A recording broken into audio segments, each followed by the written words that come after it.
You're listening to the Bible Uncut and Unfiltered.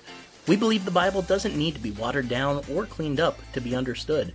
Our goal is to provide a healing place to discuss the questions you can't ask and the context you won't learn in church. I'm your host, Colin Connor. Now, on to the episode.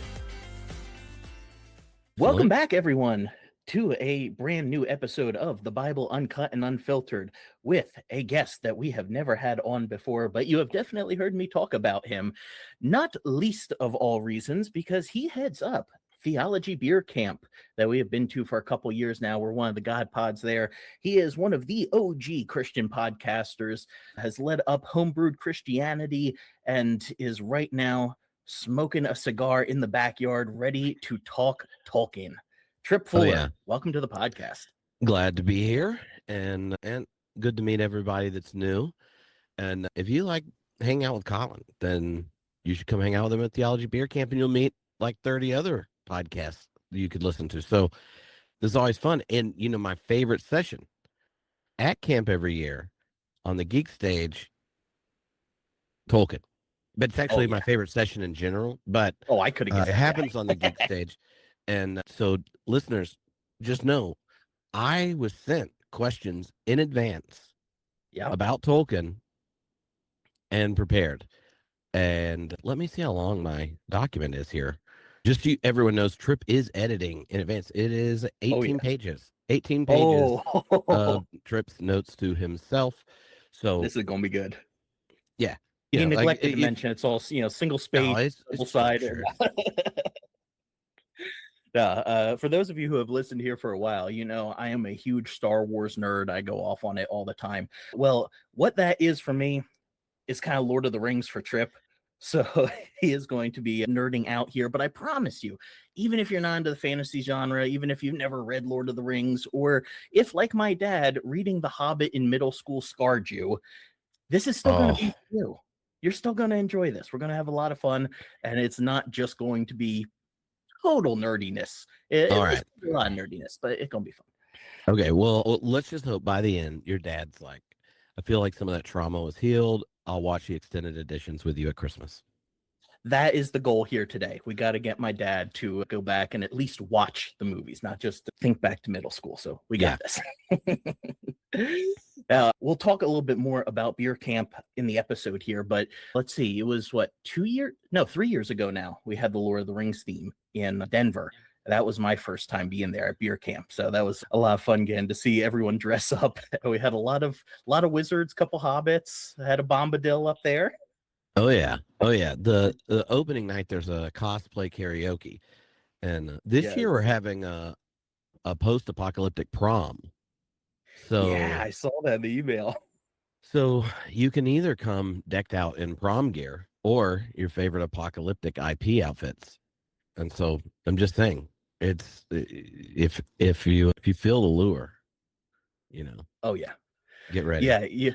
Yeah, we've got the God-pocalypse coming up, and for so many of us, being either homeschooled or Christian schooled, we didn't get the prom back in high school. So this is a chance for us to really have some fun and actually legally be drinking during it too.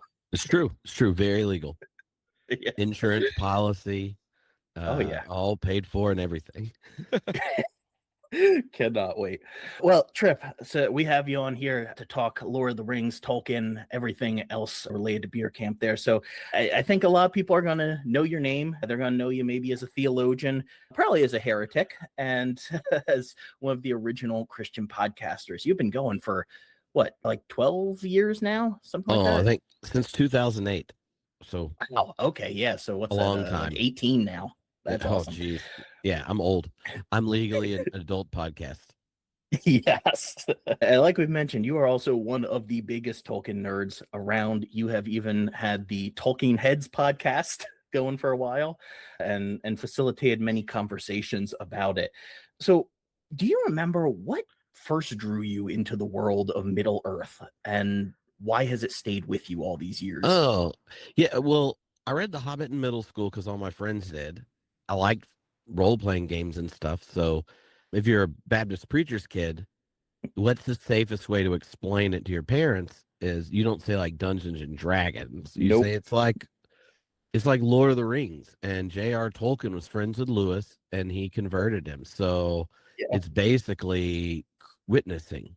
And then, like, there was a whole. I mean, I always enjoyed it when the movies came out. I took what would be my brother-in-laws, who were much younger, each Christmas as they were coming out, and so it was like a thing Nice. with them. And at some point in PhD program, I started rereading it pretty regularly. And then when, as a parent, reading The Hobbit and the Mm, Father Christmas letters, that's another yes. Tolkien thing with the little ones. And then my oldest, who's now about to be a freshman in college, in lockdown, which was like middle school for him in Scotland, I read it Mm. out loud with him, and then he's been reading it through himself, and so we talk about it. And he's really into Legos and things, so he uses that to get me to buy very expensive Lord of the Rings Lego sets. Right. And so it's kind of been there. And when the Rings of Power TV show came out, Yes. Nick Polk, who you've met at camp before, who has Hmm. a Tolkien Substack, he's the editor of the Malorn, which is like the Tolkien Journal. I was like tweeting, going, I need someone who's like an actual nerdy Tolkien scholar so they can join and we can do podcasts during Rings of Power. And he responded and he's like, I've been listening to your podcast. I found it through Tom Ord and then went process and I'm work Yes. at the Malorn. So then we've done like response episodes to all the Rings of Power things. We started Yep. doing it at Lord of the Rings sessions every year at camp after lockdown. And then we've done 2 Lord of the Rings classes, like with a bunch of Tolkien scholars and stuff. So I it like I was always into it. I listened to Tolkien podcasts and things like that. And then once Nick and I became friends, then it got even more intense of getting into like the history of Middle Earth Yeah. volumes and all the secondary literature. And one of the reasons I enjoy it is, well, I like talking about it. Way more people are interested to talk to you about Tolkien in random situations than they're like, "Oh, you're a professor. Okay, what?" And then you go, "I Theology. like my PhD was in philosophy and religion. My postdoc is science and religion. I've written a number of books on Jesus, panpsychism, and I'm working on a book on Big Bonhoeffer biography." Then who knows what they're going to say? All right, I'll go talk to someone else now. Yeah. So if you can get them on Tolkien, then half of the men you interact with are just like you two. It's like Yep. Tolkien or Rome. Those two topics, Right. the conglomerate of straight dudes that will have a lot to say about it. So I've always enjoyed it. And one of the things I actually really like about it is there's so much of our engagement with stories Mm, are like literally and metaphorically like binge style experiences where they just kind of flutter past. Oh, that was nice, that was neat. Oh, let me go watch another thriller hmm. Netflix series while I'm working out. Maybe I'm confessing, but the Relatable. when it's a story like Lord of the Rings that you come back to over time, and there's a community of interpreters, and then there's all the fun you Mm, have comparing text in the movie and all this kind of stuff, then it is one of those places you can have fun reading and wrestling with it, and you have your different experiences of the text at different points in your life, and it's yeah. much like scripture, and you can do all the things you normally do being nerdy exegeting with scripture with someone that doesn't come with whatever baggage somebody used the Bible at them in a negative way. Right. And then underneath it, deep down, like the book, it's like at the heart of it is a very rich and deep, and I think prophetically critical vision of what it means to be human and the crises we face as a species in the 20th century and on. It's like fun, nerdy, and you can get deep, and it doesn't require someone to think like, oh, if he says Romans, the next thing you know, something about eternal conscious torment's coming. Right. It's so funny you mentioned having to get in through the Narnia back door there, because that was how I did it. I grew up Baptist too. I was IFB, and Narnia was allowed, of course, but no other magic. And so I had a children's pastor whose wife was a huge reader, and she adored Lord of the Rings, and she would say, yeah, I used to read Lord of the Rings every year, and that just became a bad habit. And I'm like, yeah, that Yeah, but it was enough to get my mom to let me read the book. So, Oh, whatever works. yeah, from there, I think I actually started on the trilogy, and then I read The Hobbit afterward, and then Silmarillion later on. That took me a whole summer, but we're going to talk about that one too. So, as a Tolkien nerd who has those conversations with people, this is your version of witnessing on the airplane, right? You got a Oh, person okay. next to you, and you're going to start talking about them. Couple of points that someone will bring up about Tolkien, like just folklore or something that everyone thinks is accurate, and you go, well, actually, that's not really how it was. Like, what is that for you when it comes to Tolkien and Lord Okay. of the Rings? All right. I got 5 of them, and you can pick which one. All right. So one that always is triggering is, well, why didn't the Eagles just take them to Yep. and all the way over into Mordor and drop the ring? Oh, it's just a boring good versus evil tale. It's very escapist. I like more realist literature. By the way, for Tolkien, escapism's a compliment when you understand exactly what it does. Like people that think, oh no, I've watched the movies a bunch, and that somehow means that you've read the book. I'm like, Right, right. no, you could at least listen to Andy Serkis read it, the Oh audiobooks. yeah, Those are magical. fantastic. And this one is made worse by the movies, but Hmm. like the orcs, they don't even do a version really of where orcs come from in the movie. But Tolkien had multiple different versions of it. And Yeah. and a lot of times maybe this is more progressive circles. We're like, look, they just are like killing all these orcs and stuff, and they're just inherently bad. And I'm like, that's not what's going on. Anyway, those are the ones Yeah. that are most triggering. And I have to decide, did they say this because they were interested in a 10-minute answer, or are you passing on it? You know? Okay, we are 10 minutes into this, and y'all can already see why Tripp and I get along. Because this is the same way that I answer things. I have never been accused of being brief. So, well, let's go with the escapism, because that's fascinating to me. A lot of times, especially in like the fundamentalism I grew up in, that would have been considered really negative. You need something a little more substantial. You don't want to just escape reality. So, well, what's that missing? Yeah, yeah. So Tolkien thought that escapism is often described as if someone is fleeing and we're like the deserter of reality. And Hmm. so fantasy or fairy, which is what he usually calls it, that fairy stories are about escaping reality, and it's like the flight of the deserter escaping. And he's like, no, no, no. Human beings are actually better understood as prisoners in the modern world to Hmm. a rather like really control shaped in all sorts of ways, mechanistic, economic, all these kind of things, that we are prisoners. In fairy or fantasy is the escape from the prison, to imagine a world otherwise Hmm. than the one you've been handed and think is overdetermined by powers elsewhere. Fairy stories, or here, right, like hobbits and their friendship ends up undoing the death dealing power of the age. And Hmm. and so what stories do, or what Lord of the Rings is supposed to do, is to have this very thick other world that resonates so deeply with ours, we can then like be transferred into it, imagine the world in it. And yet it's Hmm. one where the limitations and strictures and possibilities of a modern world are just ignored and pushed beyond, and that there's more possibilities available to you. And so the what's being escaped for him is the way in which our imagination is occupied by a rather flattened world of modernity. And it invites us into a kind of a new engagement with the world, a kind of re-enchantment of sorts to the flattened world modernity, scientific reasoning, determinism, and these kinds of things have given us. And so this is one of those things, like when George R. R. Martin, was complains when he's doing Game of Thrones, like, I want to make it realistic. And I want to know what Aragorn's tax policy was or whatever. You're right. As a small aside, gold cannot be melted on an open flame made with wood.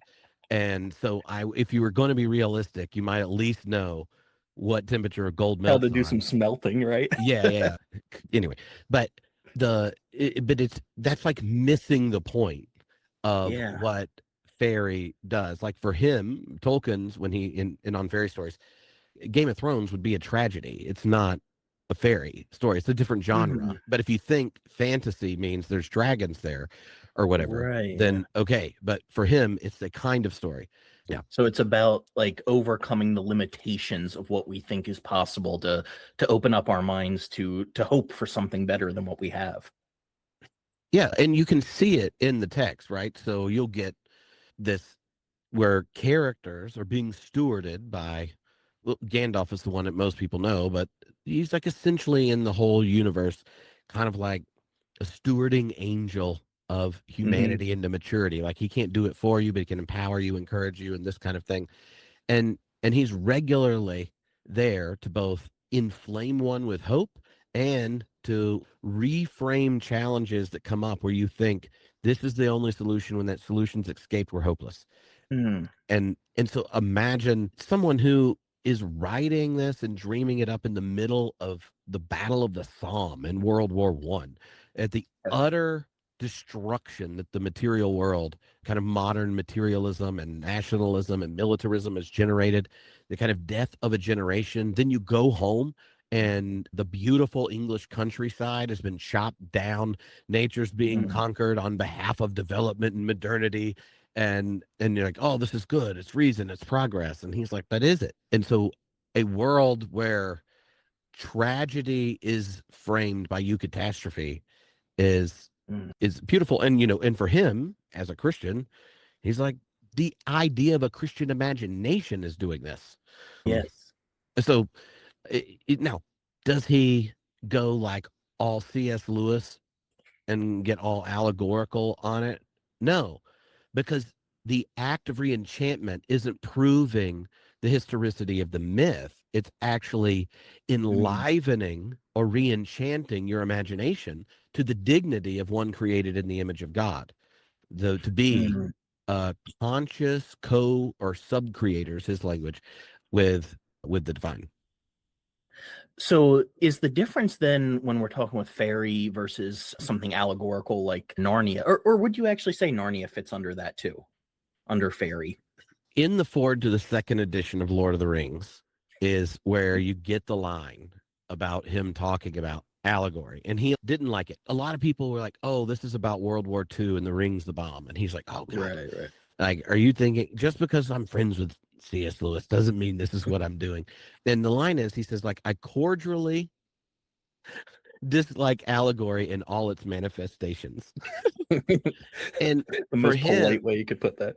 yeah, for him, the distinction rests in the kind of an allegory where is one where the story, if it succeeds, if an allegory succeeds, it is a kind of purpose domination of the reader by the author, right? Like you get the Mm. allegory when you engage the story as I intended it to be engaged. And for Tolkien, the Christian imagination is not a dominated one, it's a freed one. And so Mm. that's why he contrasts allegory with applicability. So he could find other Okay. people say, oh, well, the ring, it could function like nuclear power, or the destruction of nature in the shower and the mechanism of modernity, or whatever. Mhm. Applicability is, it generates a surplus of interpretation, and it rests, like it wins, because it generates Mm. freedom in the reader to engage and respond. Now, as Protestants, you can imagine how, like, especially for those of us that grew up in more conservative parts, that could be like triggering, because you were told there's like one clear final interpretation of X, Y, and Z. Yep. And it just so happens that that one final interpretation was understood by zero Christians until the 17th century, when our denomination was formed. But if you're a Catholic and you're sitting there going, like, think of like something like as odd as Song of Songs, which has like graphic sex acts in it. There's a Spoiler million alert if you different. haven't read that. I haven't read it, but I take it literally. Amen. You can't take Song of Songs literally if, as a male, you don't orally pleasure your woman before coming. There you go. Biblical truth of the day. And there's our little soundbite for the episode today too, right? I'm just saying, I'm being biblical. But that distinction matters, I think, theologically. That same anti domination instinct is like the ring is a domination instinct. The machine is a domination, right? It turns nature into a resource. So coercing the reader is like a small version for Tolkien of coercing a will. And so he isn't like denying meaning in the text. He's just refusing to have a fixed authorial key. And that he thinks is superior and more true to art, also more true to the Christian text once you know how the whole traditions wrestled with it and these kinds of things. But he also said that if Lewis wasn't so encouraging to him, he wouldn't have ended up finishing Lord of the Rings. And he's the one that nominated Lewis for the Nobel Prize. So like they're really friends. It wasn't like an argument where they were like, F you, you're canceled or whatever. And they're both like super nerds and probably both thought they were right and the other one was wrong. And so it's not so much a dislike, but like he's like, why is Father Christmas running up with talking the deers beavers and the pumness? and but then there's like a witch who's very Norse-ish, but it's not like carrying the vibes of the Norse. And you wrote a book and you think it's so good, but you could tell someone if they understood it correctly. He's like, well, what is art? Like it anyway. So see, this is reminding me, Pastor and Philosopher did an episode recently. Our listeners will remember we had them on a couple years ago when we were going through Ecclesiastes. And they were talking to a musician, and he had been in the CCM field for a while and said that he thought the problem with a lot of Christian music was that it wasn't art because it was telling you the end goal. Like there was one thing that you are supposed to get out of this song and it wasn't open to interpretation. So does that kind of fit with what we're talking about here? Same idea? Yeah. And and it's not like you can't have like theme songs or whatever. It's just the idea that the most successful artistic communication asks nothing from the reader except consent to the author. Like, is that the best? Think of how many people have completely different interpretations of Nolan's Odyssey and then have decided to go buy the Odyssey and read it for the first time. And they then have new thoughts about the film. And like, no one goes, oh, Nolan, what a bad filmmaker. There's like 20 different hot takes that involve someone seriously viewing his film and taking it seriously, wrestling with it, being moved by it, to then think through their encounter with the film and articulate it in text, or at least prompt their AI to write it. And like, you don't go like, man, what about filmmaker? He didn't figure it out. But just imagine if you were like watching like Kirk Cameron in Left Behind and someone was like, this is really an existential think piece about the way in which the ontological rejection of death leads to an inward turn where the only way in which you could survive life is to escape it. And this film is looking at our attempt to escape from the gift and responsibility of freedom by generating a rather dualistic, contrived, bad Christian theology. Like, you could go through this whole thing, right? And then someone's going to be like, that's not what it's about. I mean, Tim LaHaye understands Daniel 17 and Revelation 9, and then the first The Nick Cage Thessalonians one is passage and the twinkling of the eye. Yeah, Nick Cage is the only canonical one for me. Okay. Well, Nick Cage's best religious film was when he played Joseph.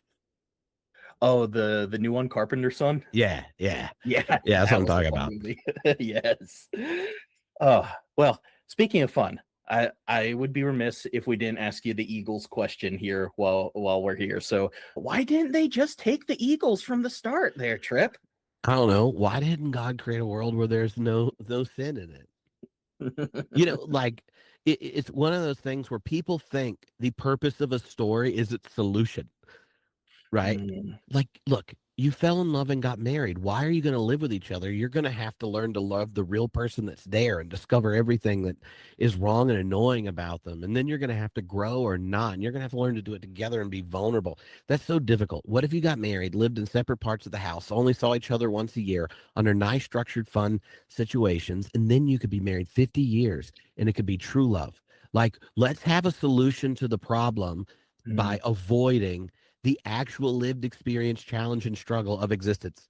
right? Like, Mm. is the story about the ring being destroyed? No. Like, it's not like there's a literal real ring that we had to figure out how to get destroyed, right? So it's one of those things where that question is as foreign to Lord of the Rings as someone just being like, I mean, like, why did Jesus even have to be incarnate or die? Like, couldn't God just like save everyone anyway? Right. Like, Just snap his fingers and it's done. yeah, and you're like, okay, but right, the gospel story is not necessarily a answer to one question. It is the expression Mm. of what the logos of the one who is love without remainder looks like in sandals. And Hmm. so, like, should we sit there and go, oh, well, then why do you have four gospels and they don't even all agree on this? Like, Jesus doesn't die in the Right. same day in them. Says different stuff on the cross. Doesn't even have the same disciples in the same, in different gospels. Like, why couldn't we just fix one where it's nice, perfect, and same? And you're like, that.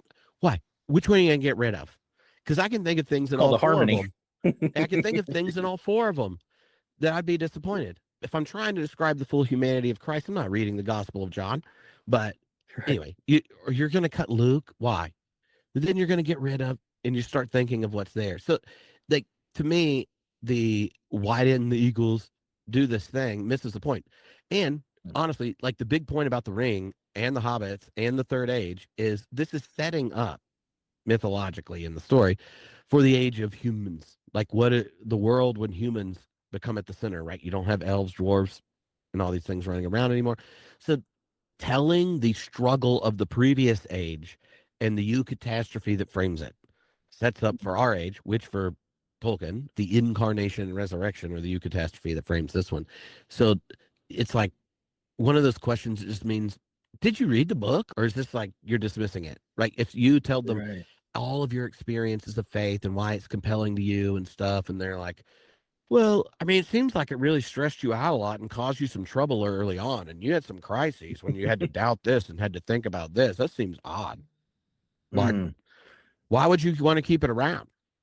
And See, you're this like, even makes me think of the new Spider-Man movie that just came out. I don't think this is any spoilers. I believe this clip was in the trailer, but you have him talking about trying to choose which part of DNA to turn on or off as Spider-Man, and Bruce Banner asks him, "Well, how do you pick what's good and what's bad?"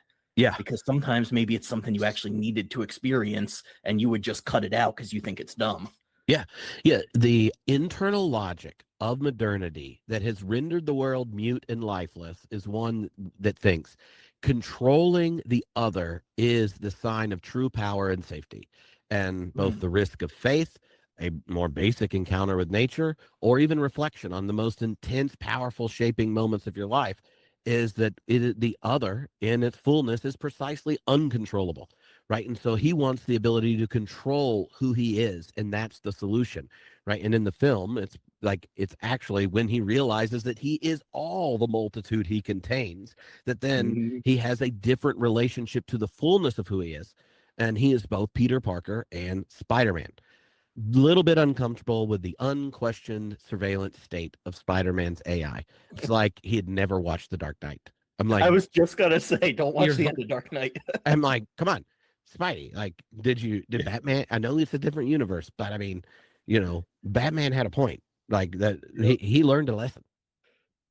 Destroy it at the end. That's what it was missing. Was just him destroying that system at the end. And somewhere Tom Ward just smiled from that conversation. What is he trying to control? He's trying to control everything to preserve the possibility of genuinely meeting his friends again, and yet the desire to control and make everything safe and this kind of thing put pressure on him. He internalized expectations of being Spider-Man to the way that he was never relationally available for his two best friends, right? So that desire to control. Same thing that happens if you're a bad parent, right? You're so obsessed with controlling the outcomes and things of your kids, you never get to know who they are. They don't get to be a genuine other that you discover more deeply as they come of age and are growing and challenged. You are more concerned about what their performance and actment and story says about you, and you want to control it. And then you're like a crappy parent as opposed to the present parent. And when we think that we're responsible for others rather than responsible to them, we take an orientation of control. The dream of the ring is to have the power to control others. Anyway, sorry. No, You no, have really good questions. I know we only did the first three. no, I love that aside though, because it just really makes me feel for the fundamentalism that I grew up in, where it was all about control when it comes down to it. It's about trying to control the outcome and limit the ways that you can sin. And it did not allow anyone to actually be themselves as God made them. It You was just all think about of like, uniformity. yeah, well, think about how like one, Jesus talks about mammon 10 times for every time he says anything about lust and sex, and none of it involved making you responsible for someone else's responsibility. And yet, Mhm. the primary feature of so many evangelical youth groups is like creating the context that untrustworthy and unresponsible boys, and so your ladies are now in charge of managing them. And if Mhm. something happens, you're probably responsible for it, right? Like underneath that is that the solution is control of the context, not formation of the inner self. And I would just like to note, Jesus said something about this explicitly. You've heard it said, you know, don't go bang your neighbor's wife. But I say to you, like, become somebody where you don't see another person and think because they are beautiful, made in the image of God, and you find them aesthetically compelling, that the only thing that they become in your head is an object that you want to control and seize for your own ends. Be a person that learns to see the other as I see them, as subjects with dignity and agency that deserve respect, compassion, and justice and solidarity. Jesus says it. And then youth groups like, wow, I mean, those two-piece Yeah, swimsuits. yeah. Whoa. You know, Oh my gosh, yeah, you're taking me back to youth group days there, but that'll preach, brother. I do yeah. want to If back up for a Joshua second. Harris had the ring, he would be like, true love waits for everyone. Yeah. That is the mashup I was not expecting in today's episode. But Well, you know, I want to back when up for a Sam gets the second here. ring, Yeah, he imagines turning the whole world into a garden because it yeah. seizes like the best part of you and then dials it up to ugly. And so, you know, Mm. Joshua Harris sitting there and he's like, true love waits for everyone. I've invented a new app. And Right. it's that way you Oh, can pair with a father who's very biblical and can oh arrange yeah, yeah. through Cut out digital the middleman there. surveillance. What did he call it? Like you didn't date, you courted. Courting, Yeah. yes, absolutely. Yeah. Court.ai. Oh man, that mindset almost ruined my relationship in college, but thankfully somehow we still worked that out and got married afterward. Now, you mentioned eucatastrophe a couple times. And if our listeners remember the episode with Paul and Billy Horde on eucontamination, they may recognize that. But for those who didn't, first off, go back and listen to that episode. Second off, Tripp, what is eucatastrophe? And how might that play out in life? Oh, okay. So Tolkien talks about it in On Fairy Stories, which is a lecture that then turned into an article. And this is what it's essentially called, you know, if you transliterate it, it's the good turn in a drama. Mm, But for him, you know, a lot of times people hear eucatastrophe is like, oh, it all works out good, and that misses the point. A mm, eucatastrophe does not deny sorrow or failure or the possibility of defeat. What Tolkien's trying to say is that he's denying ultimate defeat, right? mm, So that's the evangelion part of it, the good news. yeah. And a eucatastrophe is this like fleeting glimpse of joy beyond the walls of the world as it is. And Mm, sorrow, right, is necessary for the joy. That's one of the things that's missed if some eagles just go drop it off at the beginning. And so eucatastrophe is not like a genre of denial.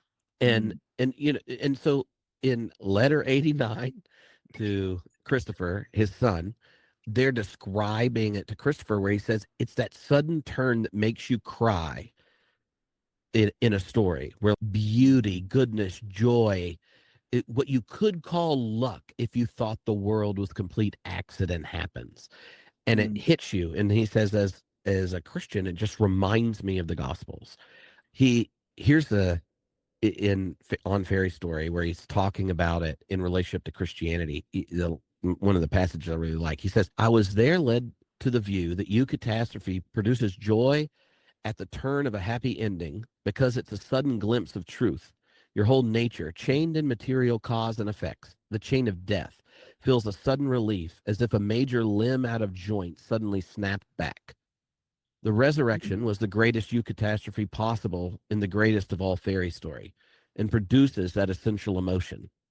Christian joy, which produces tears because it is qualitatively so like sorrow, but it becomes from those places where joy and sorrow are at one reconciled, as selfishness and altruism are lost in love. Oh, Wow. come on, Tolkien. And there's this line in where Gandalf is talking to Frodo about the finding of the ring, and he says, "You don't really suppose, do you, that all your adventures and escapes were managed by mere luck, just for your sole benefit?" Right. And so Mhm. one of the elements of eucatastrophes, when you're reading them or when you're reminded of them, say at the Eucharist or in the liturgy or in a story where it happens, is the sense of like you are not like transparently aware of everything that's always getting itself done in the world. And Mm. part of the risk of faith is that the sorrow, injustice, pain, and struggle finds a reciprocity in the divine life of love.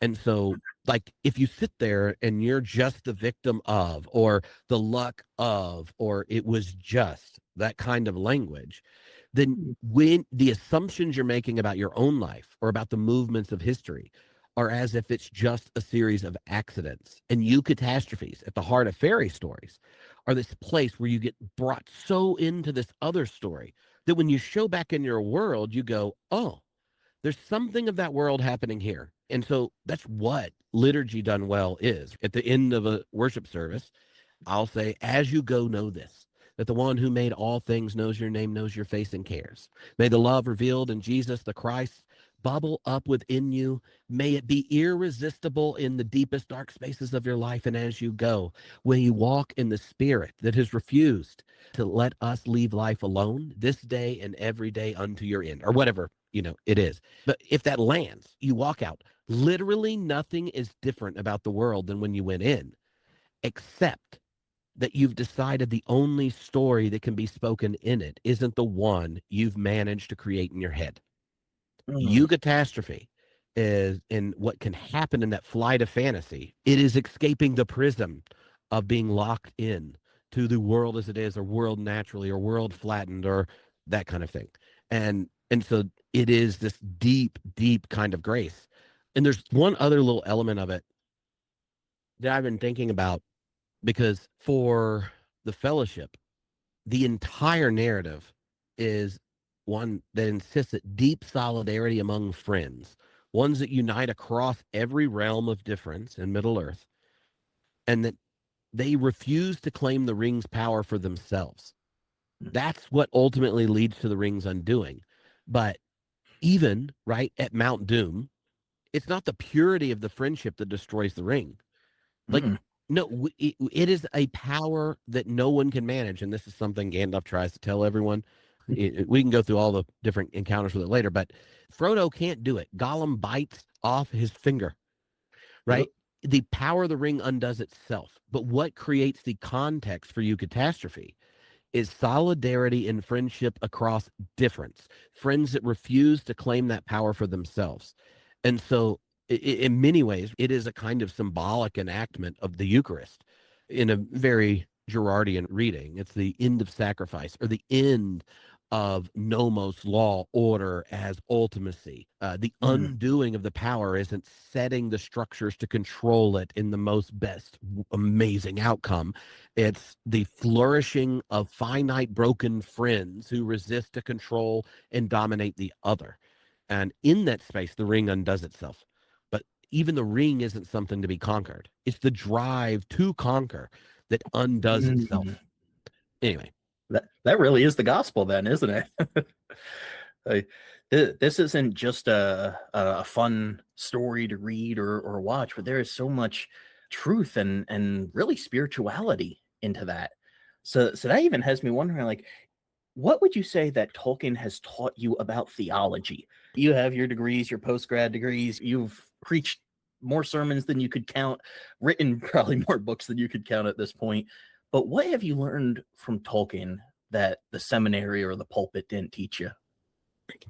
Okay, you're going to pick because I got 5 answers. All right. The one, and we kind of talked about it a bit, but his like image of subcreation, that we are made in the image of a maker. And so like creativity is a vocation, not a hobby. That's one element.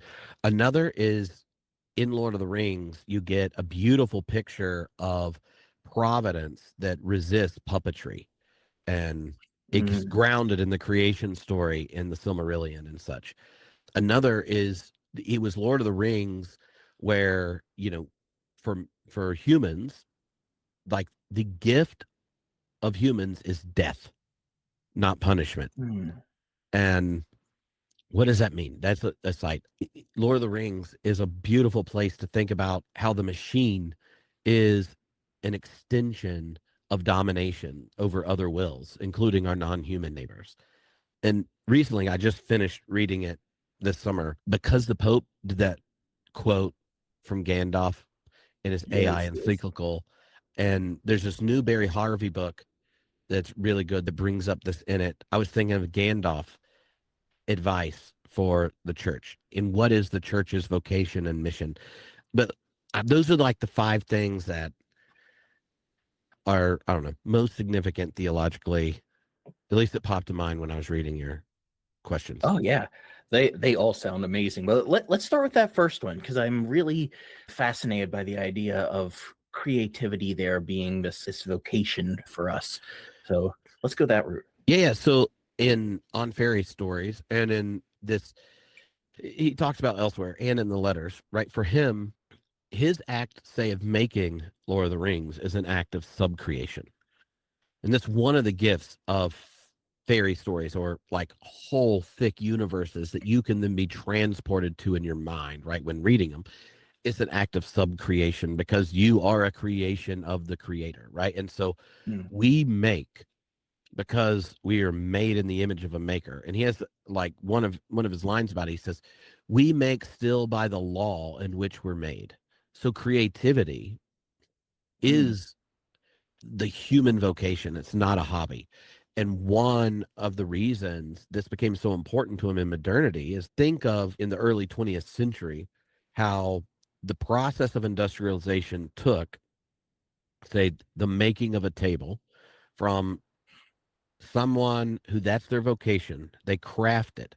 They then have like a mentor that learns the craft, and they're taking from tree to finished product. And then you shift it into 9 steps in a series of extractive control. These people lumber, these turn it into this, this goes into this, and you're just doing one little part in it.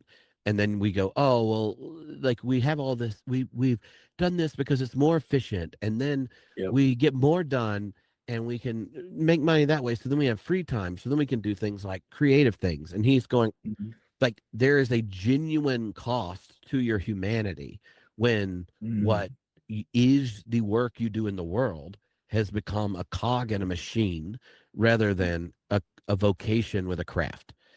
And like you are losing a way in which the cobbler resonated with the creator of all by being a sub-creator, right? And so one of the gifts of fairy stories and these things is to have a literary sub-creation that enlivens the imagination, right? And then gives you a new vantage point and such in the world. And in that actually kind of connects to the second one about the creation story in Lord of the Rings, because it's called the Unalindale, and it's super cool. So in it, this is some Marillion, right? Yeah. So this is how it begins. The section's called the music of the Honor. And so there was Erū, this is the one true high god, the one who in Arda, Earth, in Lord of the Rings, is called Ilúvatar. And he made the first Ainur, the holy ones. This is like angels and junk, that were the offspring of his thought. And they were with him before aught else was made. And he spoke to them, propounding to them themes of music. And they sang before him, and he was glad. But for a long while they sang only each alone. but for few together, while the rest hearkened. For each comprehended only the part of the mind of Ilúvatar from which he came. And in understanding of their brethren, they grew but slowly. And yet, ever as they listened, they came to deeper understanding and increased in unison and harmony, right? So God brings in the heavenly beings, and they each know their line, right? And Yeah. they're just doing their line. And then occasionally they start to overhear each other. And then they Mm. realize that this one act of creation that they were given is part of this whole other creation. They're actually harmonies with each other. And then over time, in the singing of heavenly beings, the musical score of the divine becomes the symphony, right? Mm. And I love it for a lot of reasons. And then Melkor, the original big baddie, that Sauron's like the general of, and then the baddie in the Third Age, which is where Lord of the Rings Mhm. takes place. He's just like, bump this. I'm gonna sing some crazy junk, and there's a beautiful symphony, and then he's just like playing with things off key or switching his notes or whatever. And so like the Mhm. whole framing of all the cosmic story is how the one, Erū Ilúvatar, is weaving the counter notes into a symphony. And just as even the ones created with their perfect note before them don't end up discovering that they're woven into a symphony of beauty, so too will even the off notes of our own existence be woven into this. Like, you see, like, to me, that is one of these beautiful things. It is providence, but not with Mhm. puppetry. It's like even Melkor's discords woven into the theme, not defeated, not controlled or eliminated or extinguished. Erū Ilúvatar's claim that no theme, nothing has any source but in the divine. And so in Mm. the end, God is like a master weaver where different threads broke or didn't have integrity or whatever. It's all being woven. Mhm. And then it will be a tapestry. And then you'll be like, oh, junk.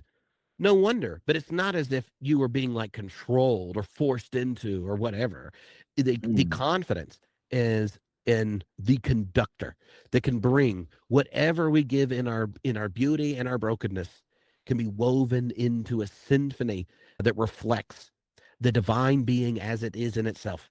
And I'm just like, oh yeah. And I found that so helpful because I grew up very reformed. And so Mhm. then, like, oh, God's in control and like, yay or nay and all that kind of thing. And it sets up where, like, what does sovereignty look like? It's Mhm. ultimately having willed the whole thing. And then Tolkien's like, you find that beautiful? How about this?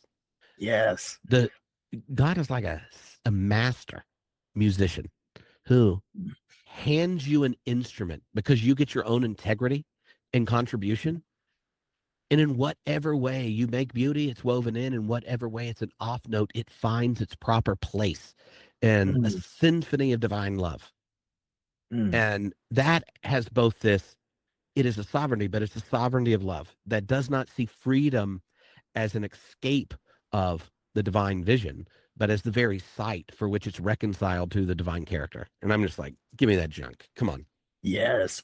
Yeah. So it's not like it's controlling predetermined choices that you're going to make, but rather responding to both the good and the bad choices that we make to still make something beautiful in the end. Yeah, you could say that no matter where you go or what you do, you can't escape the love of God in Christ Jesus. You could even Mm. Melkor it up and get all the way down to Sheol. And even that gets woven in. E- Even there you find me. Hmm. Oh, that is beautiful. And your whole bit about creativity and subcreation, it had me thinking. I saw someone, I think it was on Threads recently, commenting on AI use and how they said that maybe the reason so many people are using AI songs, AI art, for their social posts and everything is because these are people who have never had a creative outlet feeling just a modicum of what creativity could be. And it feels good to see the finished result, but they were skipping the process of participating in it. Yeah, and a lot of time, like, it's still fun to play a basketball video game, right? Yeah. And I know I'm not LeBron James, so, or Welcome to Kobe Philly, King. Bryant, or yeah, I know. Sorry, I forget he's not a Laker anymore. But the so and so, like, I don't see that like it's just there is a entirely different significance between someone who's dedicated themselves and their body and health and practice and all these kinds of things to then play that game very beautifully, or any, I mean, any sports like this or any art. Mm. I think the technology creates a growing sense of entitlement for results that are celebratory without the investment that's a struggle. And I Mm. do think that's one of the reasons people genuinely love sports in a time where we don't really believe that wealthy people are smarter or better or more gifted anymore. Like most of the money Mhm. is not even made off creating things. Like AI is the best example. Like it's literally 3 or 4 people who decided, without asking anyone permission, to harness every single text human beings have created throughout its entire thing. What used to be just the commons of wisdom as a species that, you know, once you were literate, you could interact with. And it's like, let me Mhm. claim it all, then turn this commons into something you have to pay monthly to play with.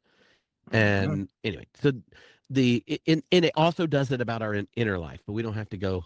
I know we're talking about Tolkien. It Yeah. turns your interiority expressed in datum of surveillance into a predictive agent to then exercise precognitive control over you. But Well, let's take your last question there. How would Gandalf speak into that? What would he say to us today?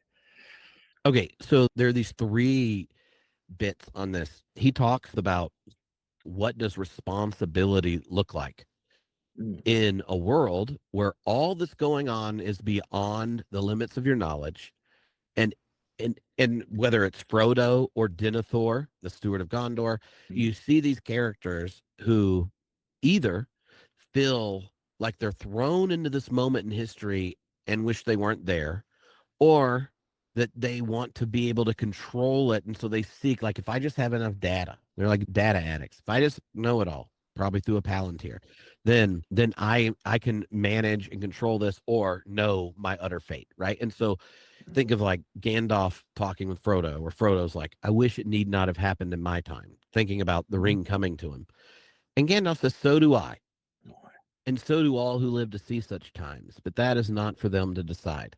All we have to decide is what to do with the time that's given us. And so he's not saying, Frodo, you don't see this clearly. Let me lecture you about what's really going on, and you just wait.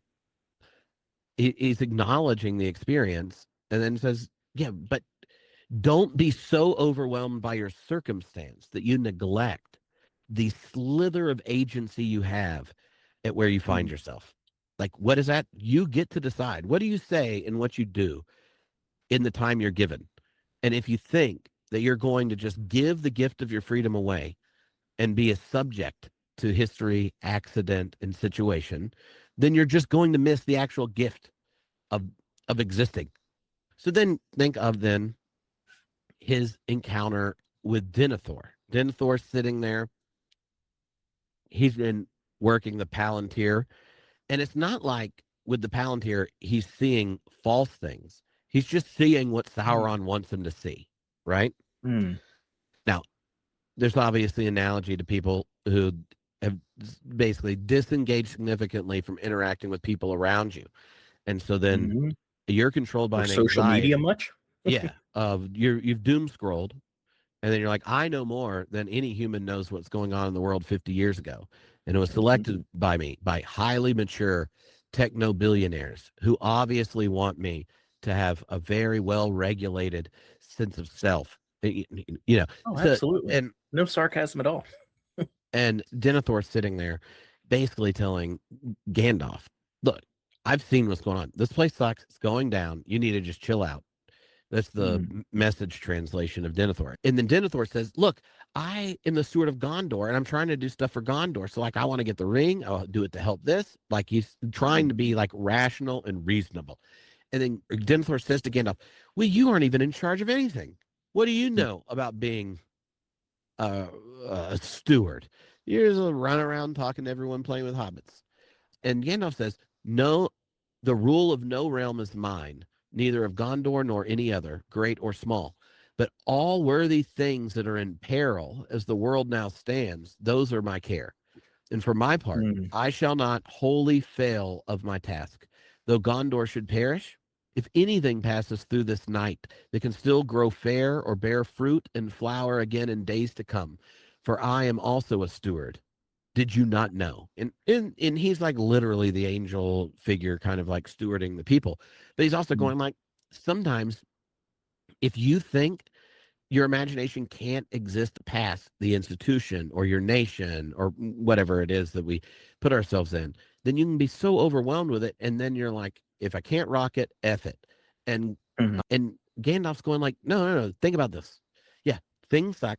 It's very difficult. Like Sauron's got a big army coming. But if anything passes through this that could grow fair, bear fruit, flower, then let us steward that. Denethor's error is thinking his stewardship is over a specific realm. It's very similar to all the mm, people overly anxious about church decline or X, Y, and Z. And Gandalf goes like, but okay, yeah, you're responsible in some sense to this, but you're also just responsible to all worthy things in peril. And so mm, Gandalf, right, owns nothing. So no location or tradition or institution lays claim on him. Then next book, because that first one was Fellowship, that was in Two Towers. Then in Return of the King, he's outside Gondor. Battle of Pelennor Fields is over. They're deciding what to do. They don't know what's going on with Frodo and Sam, and they're having their little get together of all the leaders of the different armies and stuff that are there. And like, do we know if Sam and Frodo are still alive? Do like, what do we do? And he's like, we're gonna go to the gates and just see. We at least can make a distraction. We can't beat them. mm, And they're having their debate and trying to decide. And then Gandalf says, "It's not our part to master all the tides of the world, but to mm, do what is in us for the succor of those years wherein we are set, uprooting the evil in fields that we know, so that those who live after may have clear earth to till. What weather they shall have is not ours to rule."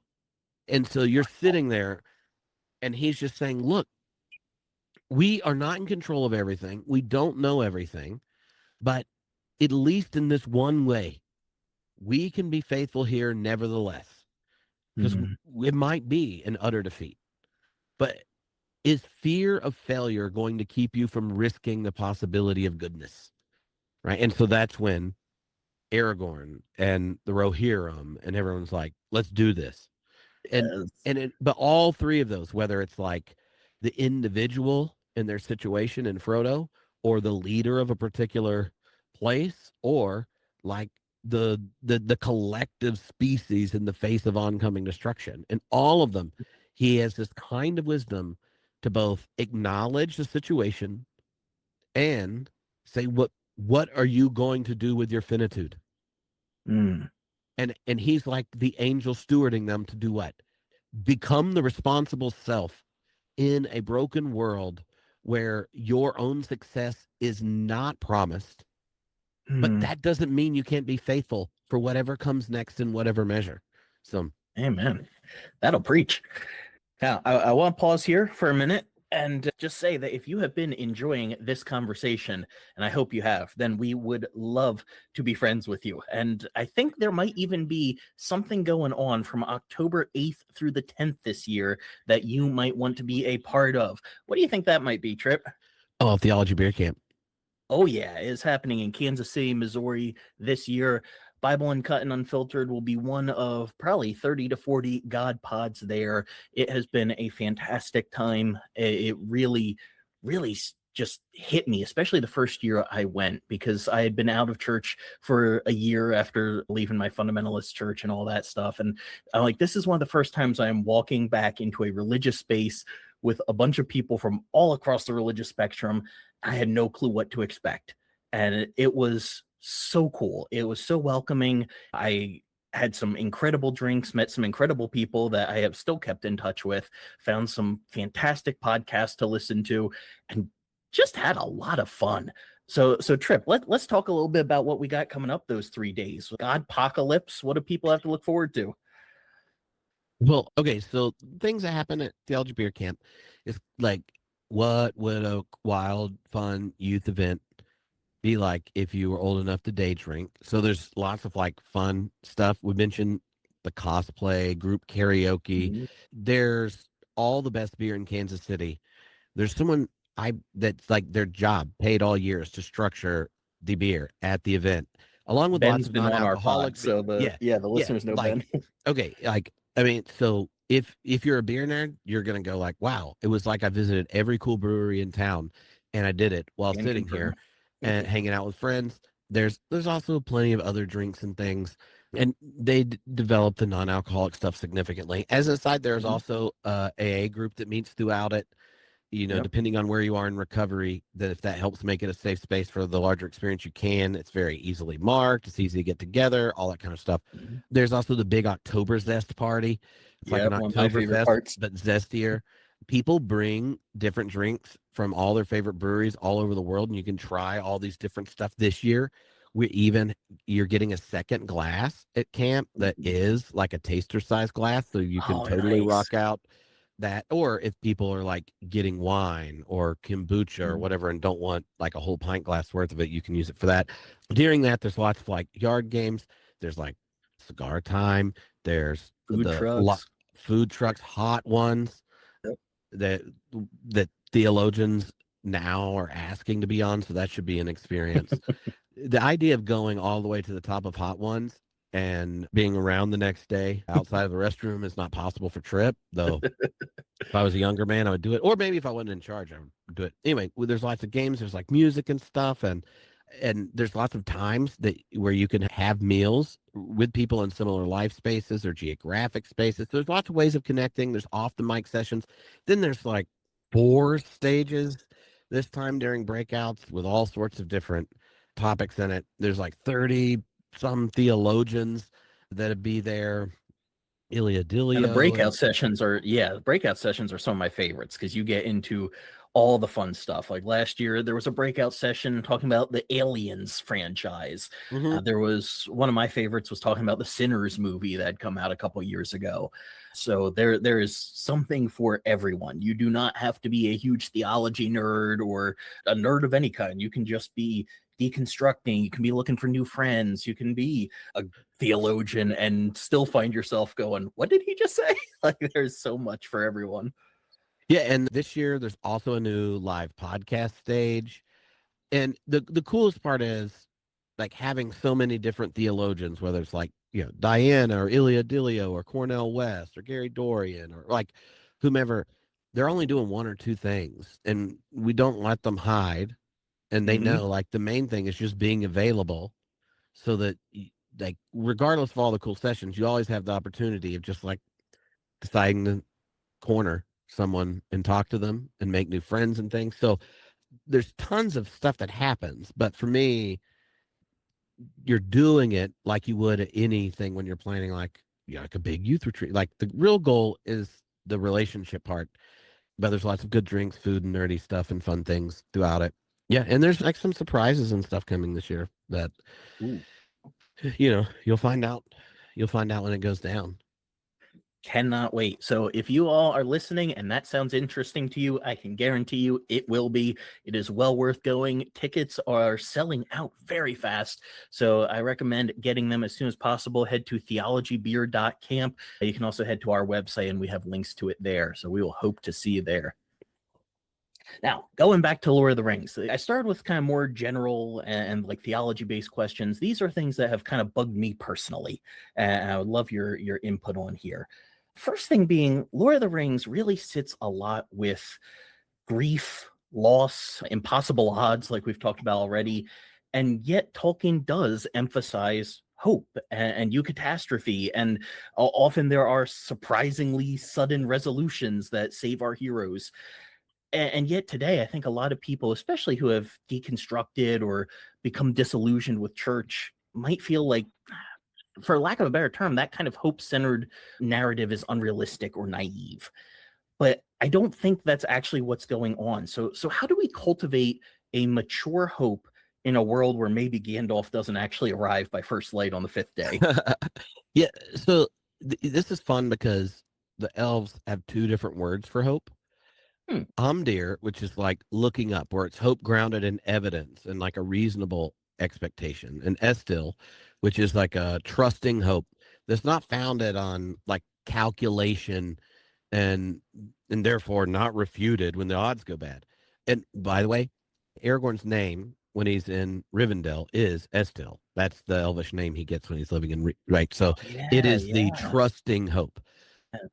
And part of it for Tolkien is, and you can see this like in his work on Beowulf and the way all that mythology kind of shows up, is that there's kind of like two frames that he's resisting. One is like he wants to resist fatalism, say like Denethor's that we were talking about before. Like I looked in Yeah. the Palantir, I'm fatalistic, blah. Or Frodo's temptation to be overwhelmed by evil, where then he has to decide like, am I just going to check out from being responsible, or am I going to do with the time that was given me where I'm here? So he wants to resist fatalism, but he also wants to resist progressivism. This, and just think of in like a man who lost most of his friends in World War One, and then his kids off at World War Two. This Hmm. idea that history's energy runs towards bliss, and that vision of progressivism could also be a reason for you to check out Yeah. from being responsible. And so he regularly will bring up this image of the long, slow defeat. In Lord of the Rings, Galadriel is the one that talks about it, where she says her and Celeborn, really old elves, have fought through the ages of the world the long, slow defeat. And Mhm. in letter 195, Tolkien says the same of history. Like, history is a long defeat. It contains glimpses of final victory, but our hope isn't that we are the solution of history. Our hope Mm. is beyond what history itself gives birth to, right? And so there's this kind of big nevertheless energy. So I wish I wasn't born here and this isn't my situation, nevertheless. Or Mm. everything has hit the fan, nevertheless, we charge the gate. Think of like at the council, at the fellowship, they're all at Elrond's account. You don't just march into Mordor. That's the meme from it. That's also the Yep. greatest chapter in Lord of the Rings and way better in the book. But he's not in despair, because despair belongs in the text only to those who see the end beyond doubt. And so the hope Mm. for Gandalf is Mm. like, if you are honest about our situation in history and the challenges we face, like it should generate despair, but is it despair that exceeds the presence of hope beyond doubt? Mm. Now, this would be one of those moments where you could easily quote Paul in Romans about hope beyond doubt. But if the end, like a secured outcome, is the only thing that secures meaning for you, then you're Mm. actually being warped away from the very place your agency has purpose in the midst of things.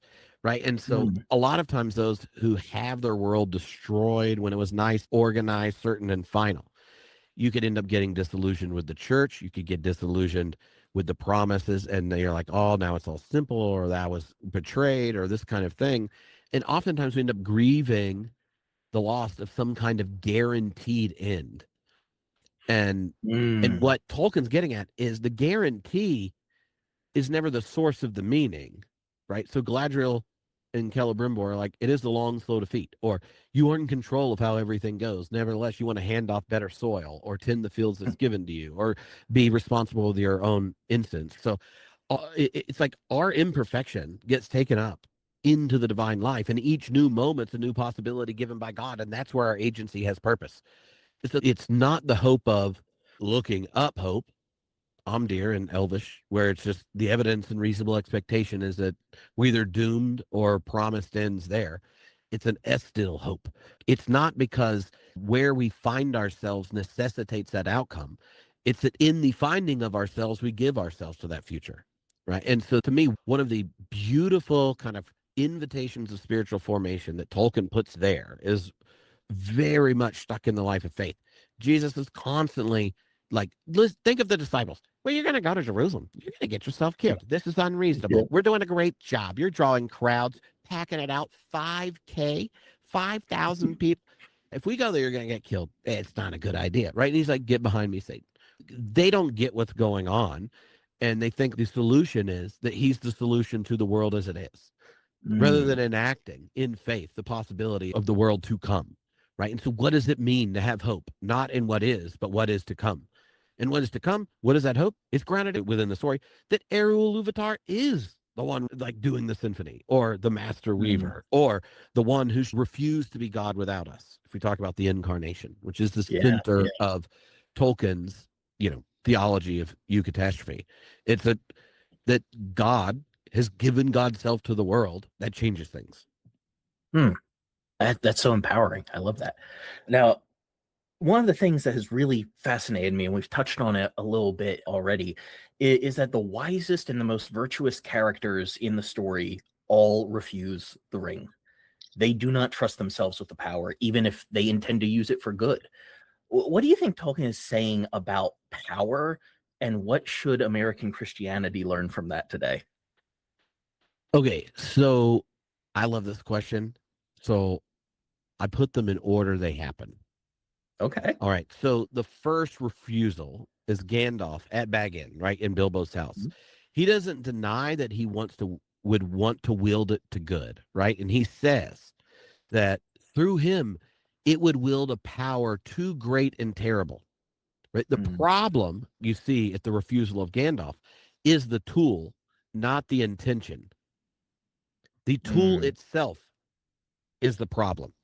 Gandalf is like the angel who is trained by the deity of pity. And if you read Silmarillion and stuff, like he's the one who's running around saying like, no, no, no. Like Bilbo had pity on Smeagol, Gollum. You yeah. can too. Pity ends up winning the day. That guy is like, no, no. If you gave it to me, I would want to use it for good, but it would use me. Underneath this is the critique of the kind of positive anthropology of the Enlightenment, that if we just understood reasonably the situation and thought through it rationally, then we could leverage all these new powers we're giving ourselves, and then we're going to have a solution. What the real savior of the world is an engineer with a good brain. And part of what's going on in both the Lord of the Rings, and I think part of what's going on in so many of the crises we face today, is that Mm, we imagine that we are the right information and understanding away from goodness and bliss. That we just need people to understand the truth. Then obviously the right thing follows. It misunderstands the predicament of being human, right? Then mm, the next one is Tom Bombadil. And he is like the exception that's not a solution, because Tom Bombadil, he picks up the ring. It has no power over him when he's hanging out. This, y'all don't know this unless you've read the books. Really great yep. set. I always imagine Tom Bombadil as Jack Black. He I could so see sings, that. but but later when they're in the discussion of what to do with the ring at the Council of Elrond, Mm, that comes up like, we could give it to Tom Bombadil. He wasn't even tempted by it, and Gandalf says like he would just lose it and throw it away.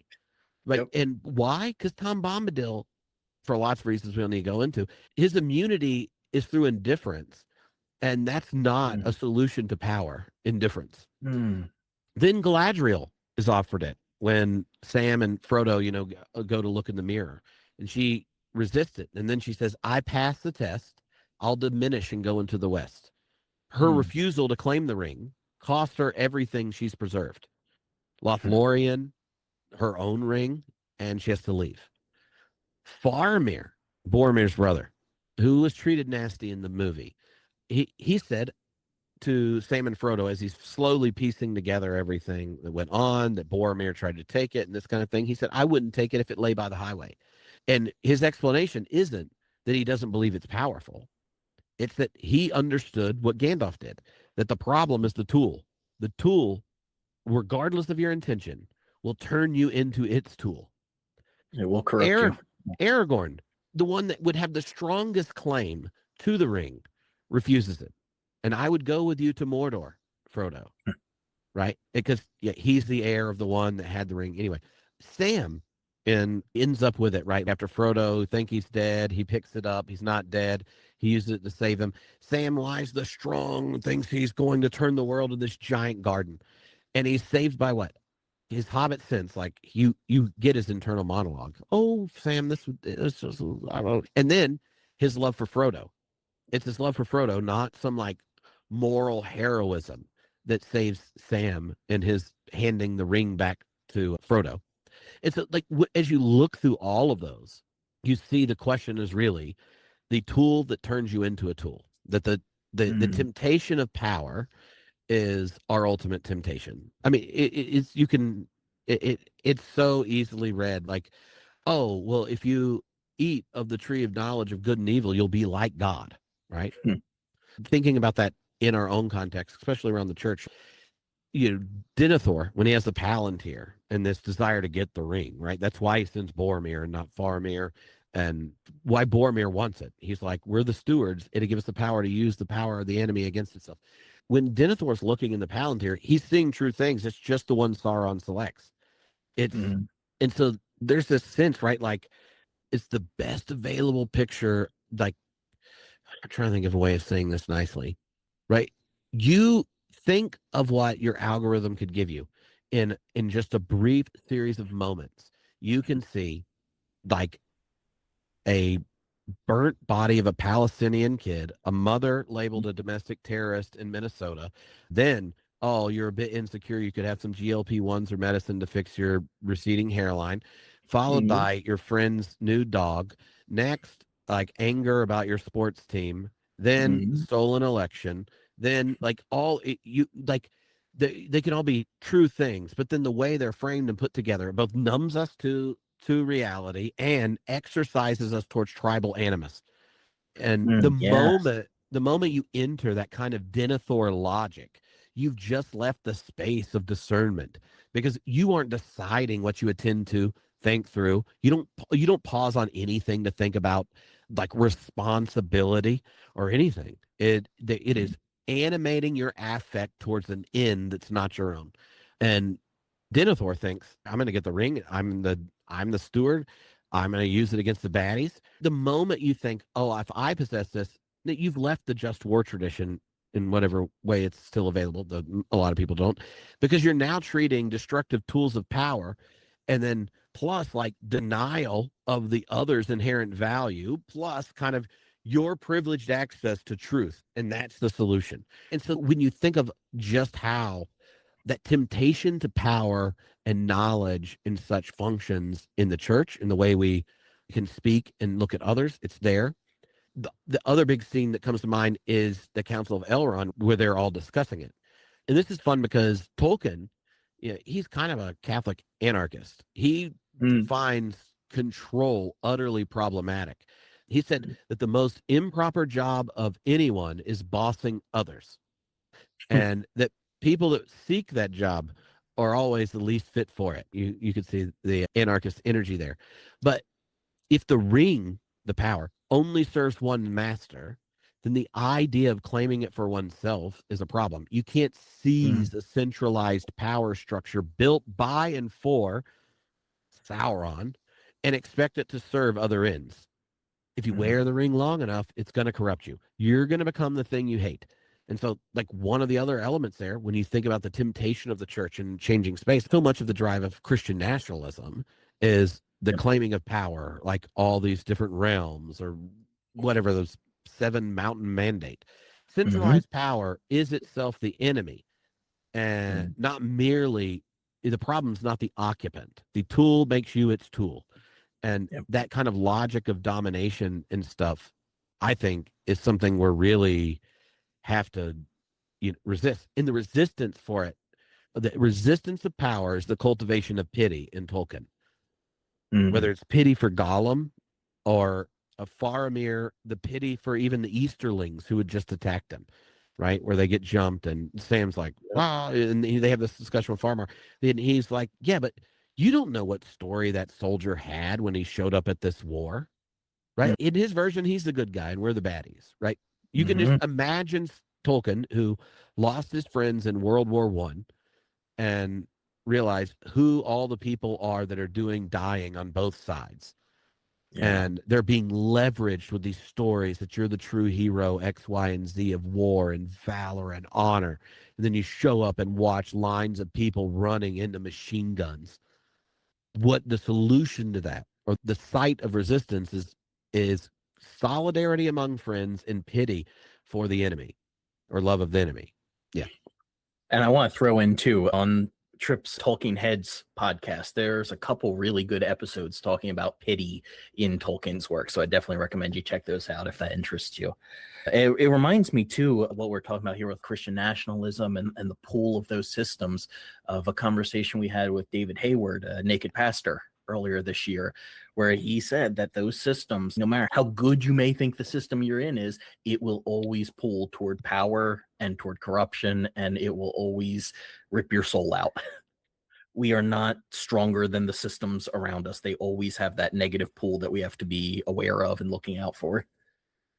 But see, the trick is, for at least in Tolkien, it ends with a new system of power. So it's not like it ends in the one true democracy. It ends with Aragorn as king. So like it's not that there can't be an order and structure to things. It so much of it is about the desire to possess what's not your own. It's about control. Yeah. And so now there is a sense in which the brokenness of any human being is amplified significantly in community, but that doesn't negate that the beauty and love possible in any one person is amplified in community. And so the fellowship, even in all the ways that it broke or failed or didn't succeed, the friendship and commitment to each other, even Boromir, and I mean, in the end, it's just Sam and Frodo. That community ushers in the new age, and so the orientation of one towards power or orientation towards neighbor differentiates how structures organize themselves. And so, while this movie scene, the book version, I think is better, but we don't have to go into it. But like in the movie, you get this scene of the recognition of Aragorn for what made that possible, right? Where you get oh, we bow to no one, right? But yeah, I don't, we don't have to have a long detour on it. The Shire is better before they leave, and then it's better years later after Sharky and company leaves after the scouring of the Shire. To not differentiate the character of different structures is a way of denying the structure's responsibility to the flourishing of all those that are present. Yeah. Well said. I appreciate that. I'm kind of curious. I'll just throw this out. I was going to say for a quick response, but we know that won't happen. So you've mentioned some things that the books you prefer over the way the movies have presented them. But are there any scenes that you think the movies may have added something that the books missed out on? My favorite scene in the movie, it's not in the book, is Aragorn's conversation with Boromir at his passing. Oh, what's that? Like, you see in the film Aragorn coming over, right? And Boromir's doing his confession. I tried to take it, this kind of thing. Everything's lost, all this kind of stuff.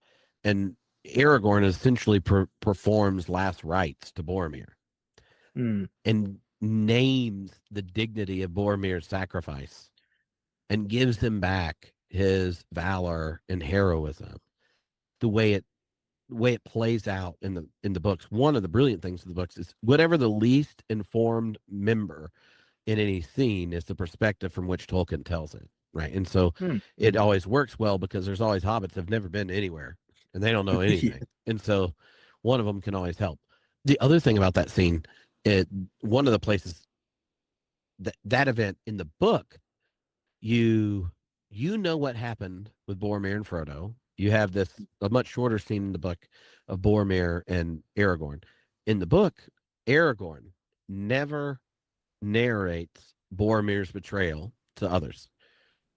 It's like he recognizes the utter tragedy that can take place in the midst of war and struggle and stuff. So like when he tells what happened to Gimli and Legolas, he doesn't go, and that POS blah blah blah.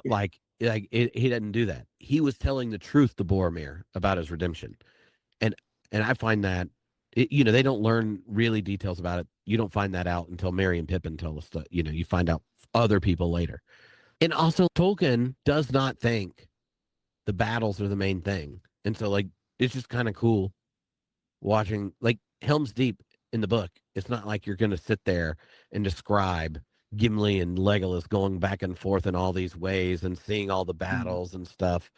And so, obviously, at least when I read it as a teenager, I imagined all sorts of stuff, and then I'm like, oh yeah. But and I found that that's great. Then there are people that decide to read the books because there's such cool battle scenes in the Mhm. movies, and then they're like, there's not battle scenes in the book. There's just lots of descriptions of trees and valleys. Yeah. And but I mean, you do get the beautiful New Zealand landscape and stuff. Totally, Mhm. totally nails it. And the Oh soundtrack of Lord of gosh, the yeah. Rings, Howard Shore. Like at this point, if I'm reading Lord of the Rings, I play the soundtrack. So Yeah, you it you wrote an no article film. about that recently Yeah, too. It was yeah, I really love good. the soundtrack. I love I love the soundtrack of Lord of the Rings. So talking about those like just the hobbits being the uncultured in a way, like they've never been out of their little shire, and there's so many little characters like that, not just literally, but ordinary people, and especially the books have that very meandering discussion and descriptions and diversions. Cough cough Bombadil, we've talked about him a little bit. What do you think Tolkien was trying to teach us about the importance of just ordinary lives in a world obsessed with greatness?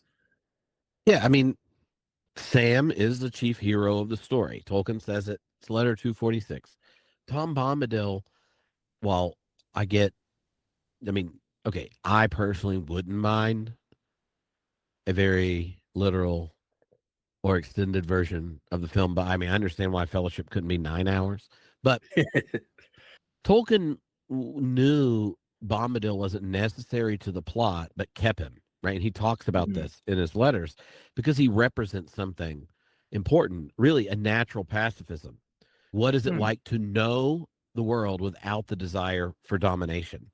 And so he performs like in his character a different option of life before they end up really realizing the full significance. They're getting chased around by the Nazgul.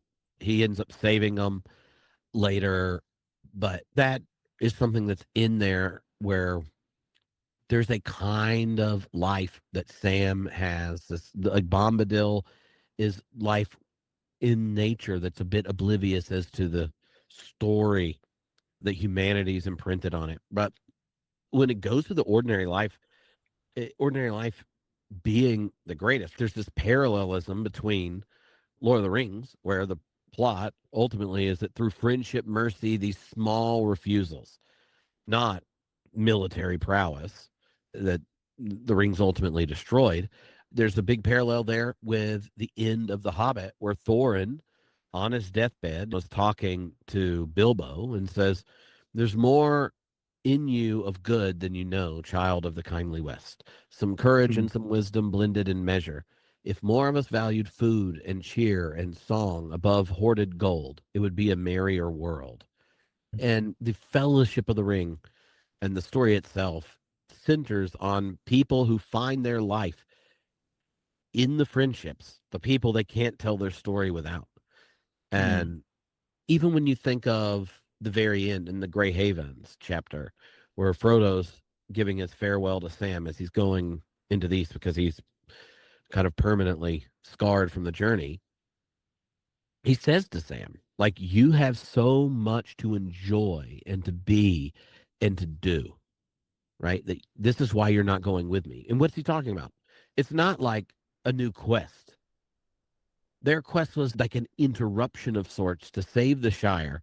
And what was it saved for? For Sam to get married, to have kids, to rebuild the gardens in the community, to finish writing the stories. What gets missed with the not removing of the scouring of the shower and all that stuff at the end is that Sam is both the chief hero, And in that ending, Frodo to Sam is naming that you're going to live into all the things we did this whole thing for. Mm.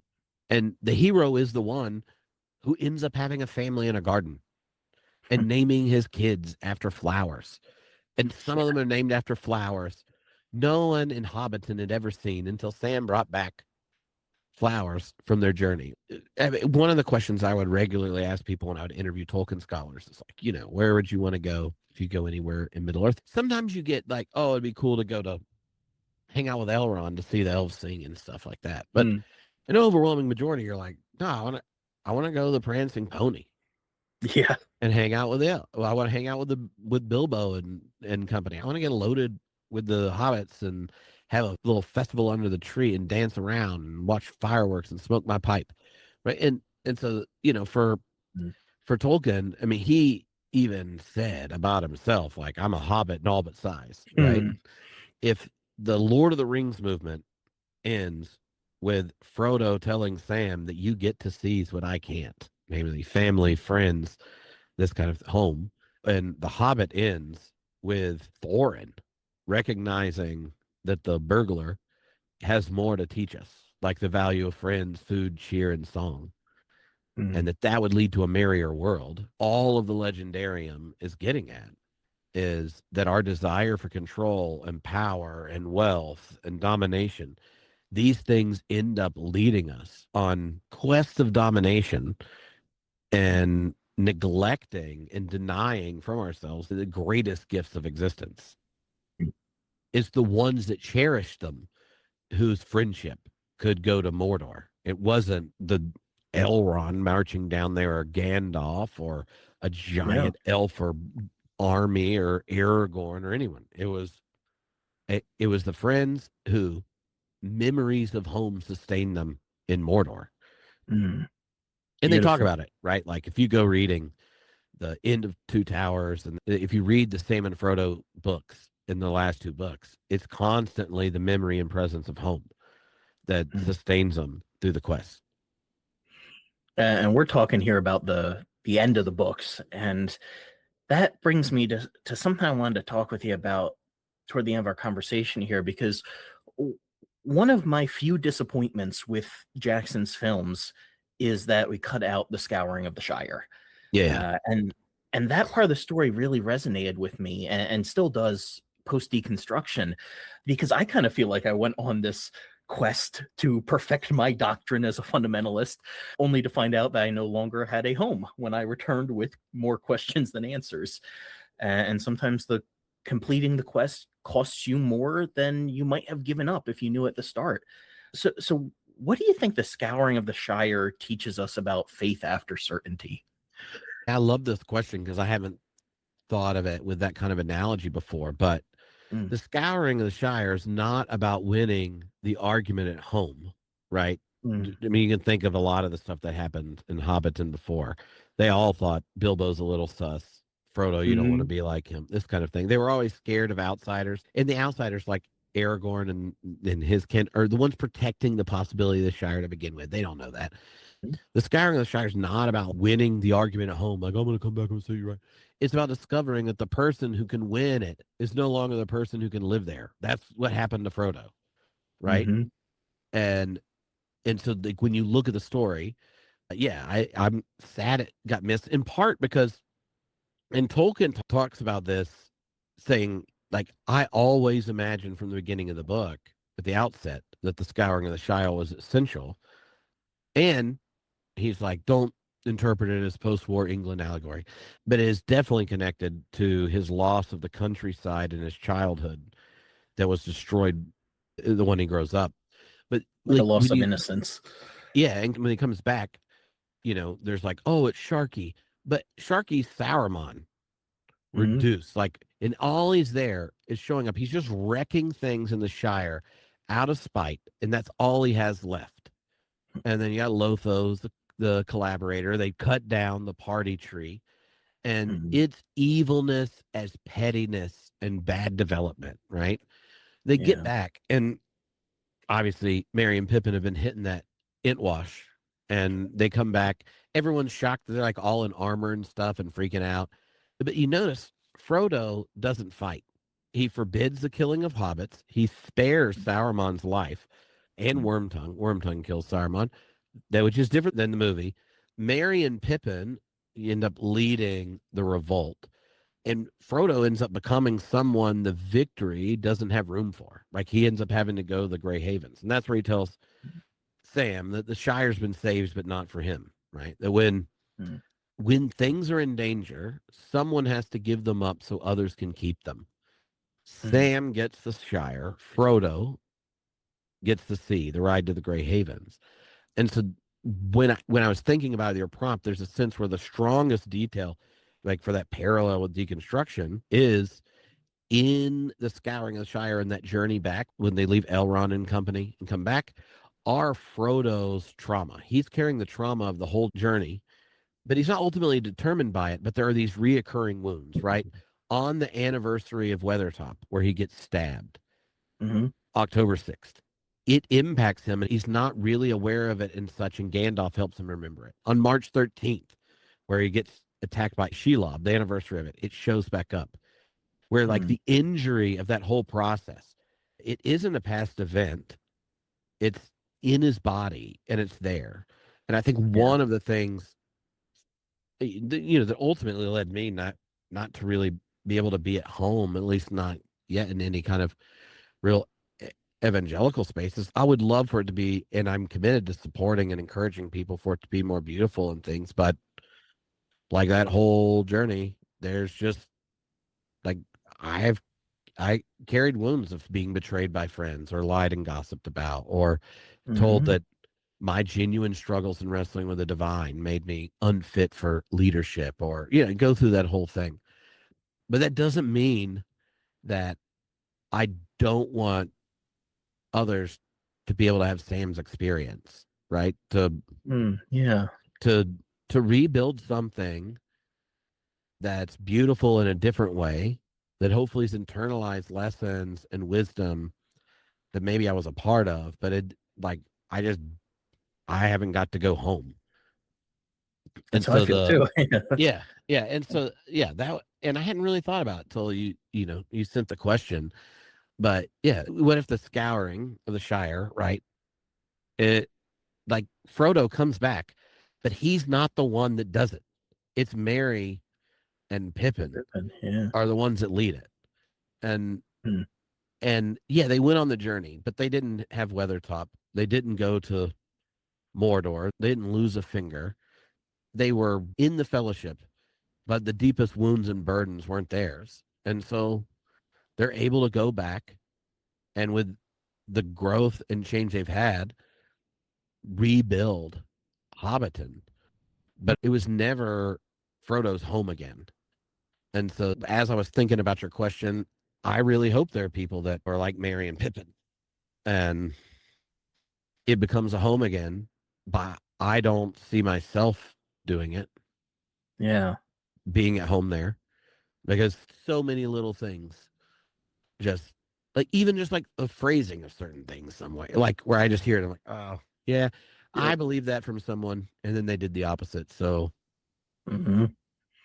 but even in that story, one choice is not villainized or praised over the other. Is just as legitimate for Merry and Pippin to be able to rebuild that way, or for Sam to live a happy life, as it is for Frodo to have to leave and start over somewhere else.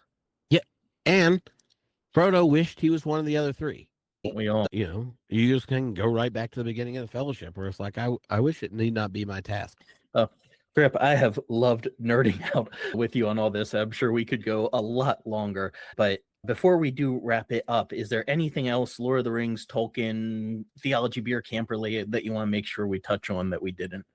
No, I mean, well, there's like a million things, but no, this has been a lot of fun. I guess like the one thing that comes up there, right? Merry, Pippin, Sam, and Frodo. One of the reasons that I love Lord of the Rings, and we talked about it a bit at the beginning, right? It becomes an easy conversation point with people.